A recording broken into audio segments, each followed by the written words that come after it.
Well, moving on from there to one of the stock that's been buzzing, and that's been HUDCO. The PM Awas Yojana is set to contribute around 75,000 to 1 lakh crores to the company's AUM.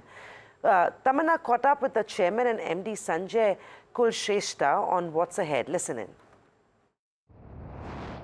Government of India has came out with PMAY 2.0, and we are experienced lender consultant under PMAY 1.0 also, and HUDCO has been given this responsibility to see that all these visions of the country, Government of India, should be replicated at the ground.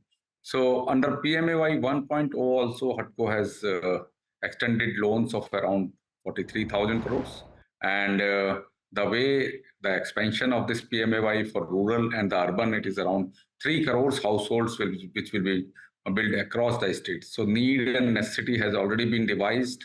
So I am very sure that this program of the Government of India will become a game changer in terms of the Viksit Bharat vision, and a lot of infrastructure around these households will also be created. So whatever infrastructure which will be created across these households, that will also be funded by HUDCO. So the potential is very high, the commitment is very high, and we will be responsible for that. What is the current AUM for the PM Awas Yojana, Mr. Kulshreshta? Under PMAY 1, our AUM is 43,000 crores. So you're saying it will go from 43,000 to 1 lakh crores, possibly, in what time frame? Within a year of 3 to 4 years of the time. And some of them, most of them will be the upfront. So within 1 or 2 years of the time, around 60% disbursement will go, and balance will be in the third and fourth year. No, so sorry, just to ask that again. By the end of 3 years, what is this AUM that you see under PM Awas Yojana? Is the 1 lakh crore figure for the end of 3 years, 1 year or 2 years? It will be for 3 years. Okay, okay. So considering that there has already been robust growth, do you think it will take another 2 years to add maybe 60,000 crore rupees to the AUM? Yes, you can say so. Another 2 years will be quite a good time that will be required for addition of this.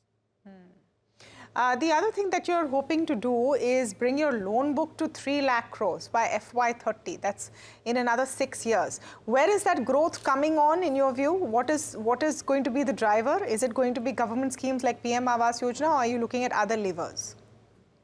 Actually, HUDCO is the company which is responsible for creation of sustainable and viable infrastructure across the country in line with the vision of Honorable Prime Minister.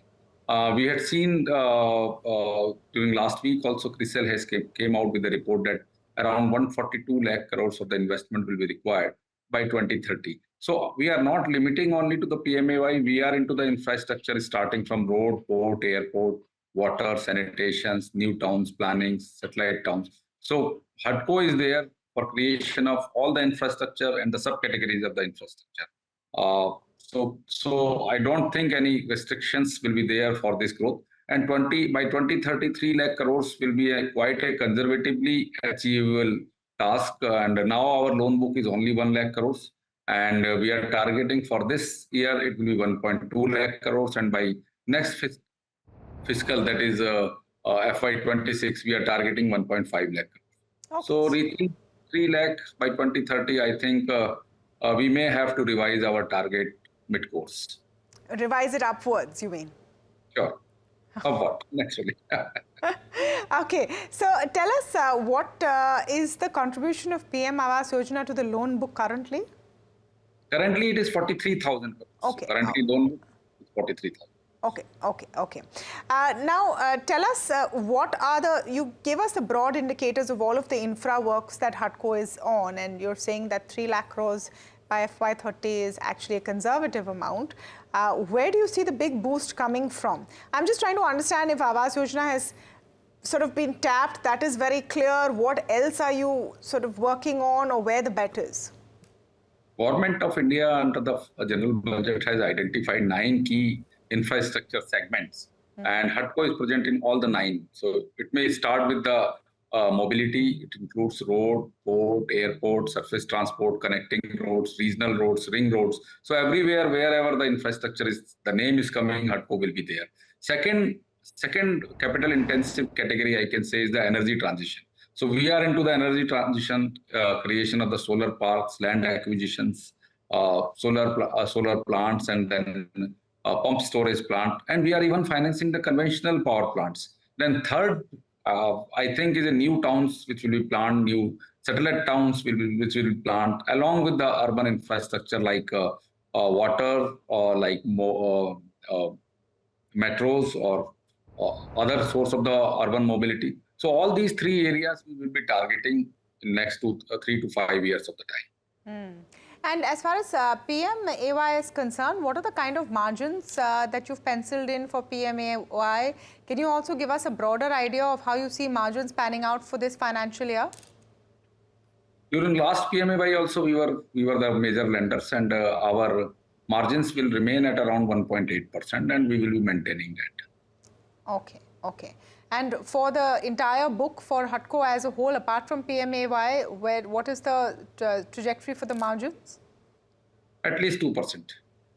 We are maintaining at around 2.2, 2.1. So the minimum benchmark which we will be able to maintain between 2 to 2.25. What is the quality of asset in a scheme like PMAY? Because you talked about not just the structure, but the surrounding infrastructure which you're building, etc.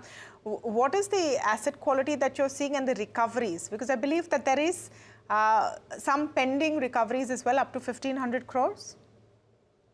Actually, what figure you are mentioning, it was way back in 2013, we had sanctioned some power plant in consortium. They had gone bad, and now they are into the different stages of NCLT. And during this quarter or next quarter, we will be resolving two of them, like KSK, Mahanadi will be resolved, and now Coastal Energy is also resolved. We are getting 90% to 100% of the recovery, and provisions are to the extent of 100%. So it is the talk of the past, and that we had already came out of that thing. So from last 3 years, like 12 quarters, we doesn't have any new NPA. So the asset quality, as you have asked, in the PMAY, it will be excellent. That will be backed by the state government, sovereign entities, and the repayment will be done by the budgetary allocations only. So we are very sure that there will not be any iota of bad going. So these are all social sector schemes, and the state takes the responsibility. Is there any lag in the repayment schedule? No, we have not seen. From last 3 years, there is no lag. We are getting our payment on time, and they are properly accounted in the budgets. Okay, okay. Just to come to the key question of cost of borrowing, and now that we are heading towards a downtrend in interest rate cycles, what does that mean for you? If you can give us some insight on that. Yeah, this is a good news from the Fed that we all had heard, 50 basis rate cut, and we had taken hours of discussion then that when the rate cuts will come. So now it has really happened. And now we are started talking about another rate cut of 50 basis point, which we are hopeful that by this year end it will come. At the same time, we are expecting that some good news will also come from the RBI. But nevertheless, our efforts to reduce the cost of fund as far as HUDCO is concerned, we are taking all-out measures, be it internal measures or be it external measures. In internal measures, we had started working on how to manage our ALMs, how to manage our provisioning, how to manage our HQLA, and all these things, that how internal cut down of the cost will happen. And second is external cutting down of the cost of funds. So we had extended our borrowing to yen denominated market. We had borrowed around 600 million. We had taken FCNR support also. We had borrowed around 5,600 crores. So now our external commercial borrowing book is more than $1 billion. So it will go on for this year also. And we have been successfully cut down our cost to 6.99 during last quarter. Today only we had raised the domestic bond of 2,000 crores at around 7.15%, which is in this set of market, it is a remarkable bond issue that we had came forward.